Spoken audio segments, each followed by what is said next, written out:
سنی مسلمانوں کو عزاداری کی تاریخ معلوم ہونا چاہیے.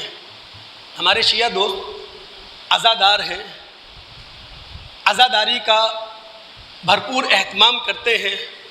ان کے ہاں محافل کا انعقاد ہوتا ہے، مرثیے پڑھے جاتے ہیں، نوحے پڑھے جاتے ہیں، مصائب سنائے جاتے ہیں، تعزیے بنائے جاتے ہیں، تابوت اٹھائے جاتے ہیں، کالے کپڑے پہنے جاتے ہیں، سبھی کچھ ہوتا ہے. یہ عزاداری ہے. اور کن واقعات پر عزاداری ہو رہی ہے؟ آج سے 1385 سال پہلے کے واقعات یا آج سے 1390 سال پہلے کے واقعات پر اور مصائب پر عزاداری کا اظہار ہو رہا ہے. اب جس طرح عزاداری ہو رہی ہے سڑکوں پر، روڈوں پر، سوشل میڈیا پر، پرنٹ میڈیا، الیکٹرانک میڈیا، وہ آپ کے علم میں ہے. اللہ کے بندو، عزاداری قرآن نے بتائی ہے. اب وہ خالق اور مالک کی بتائی ہوئی عزاداری کیا ہے؟ میں سنی ذہن سے بات کر رہا ہوں، میں سنی ذہن سے اپیل کر رہا ہوں. اب اللہ رب العالمین نے قرآن کے اندر جو عزاداری بتائی ہے وہ کیا ہے؟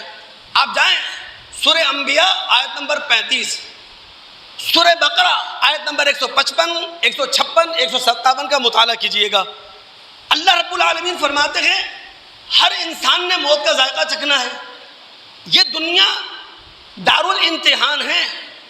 یہاں ہم تمہیں فقر و فاقہ سے آزمائیں گے، خوف و خطر سے آزمائیں گے، جان اور مال کے نقصانات سے آزمائیں گے. اور ہماری نگاہ میں بشارت کے قابل، خوشخبری کے قابل وہ انسان ہیں الذین اذا اصابتہم مصیبہ، کہ جب اس پر چھوٹی یا بڑی مصیبت ٹوٹ پڑے وہ کیا کہے؟ انا للہ و انا الیہ راجعون. یہ وہ عزاداری ہے جو ہمارے خالق اور ہمارے مالک نے ہمیں بتائی. اب ہمارے نبی خاتم الانبیاء محمد الرسول اللہ جو ہمارے لیے واجب الاطاعت ہیں، جو ہمارے مطاع ہیں، جن کا اسوہ حسنہ، جن کی زندگی ہمارے لیے رول ماڈل ہے، ہمارے لیے نمونہ ہے، آپ نے عزاداری کیسے کی؟ بخاری مسلم کی روایت ہے، انس رضی اللہ تعالیٰ عنہ راوی ہیں، نبی علیہ السلام کے 18 ماہ کے صاحبزادے ہیں ابراہیم، ماریا قبطیہ سے ہیں. یہ اللہ کے نبی علیہ السلام اپنے صاحبزادے ابراہیم ان کے رضاعی ماں اور رضاعی باپ کے گھر پر ہیں. آپ کا صاحبزادہ 1.5 سال کا ہے، 18 ماہ کا، آپ کے بازوؤں میں ہے، دم توڑ رہا ہے. حدیث کے الفاظ ہیں یجود بنفسہ، سانس اکھڑ رہا ہے اس کا.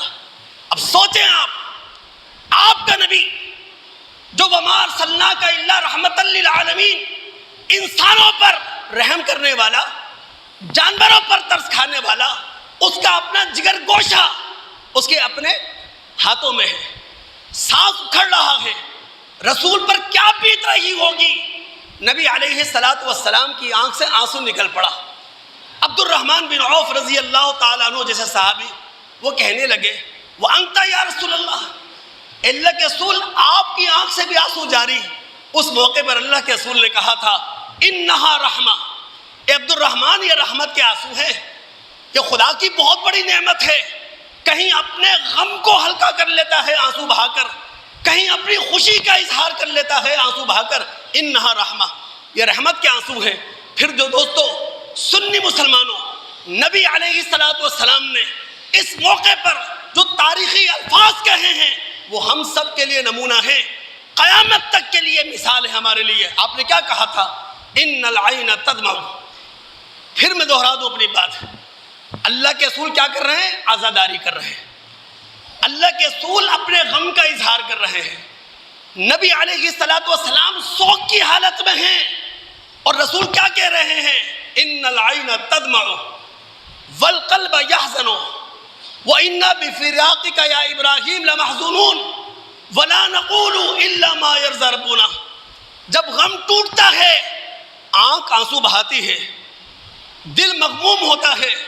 اے ابراہیم صاحبزادے، تیرے جانے پر ہے غم، تیرے جانے پر ہے افسوس، لیکن اپنی زبان سے ہم وہی الفاظ نکالیں گے اپنی زبان سے وہی کچھ کہیں گے جس سے ہمارا خالق ہمارا مالک راضی ہو. تو ہمارے شیعہ دوستوں کی عزاداری، قرآن کی عزاداری، ہمارے اپنے نبی محمد الرسول اللہ صلی اللہ علیہ وسلم کی عزاداری آپ کے سامنے ہے.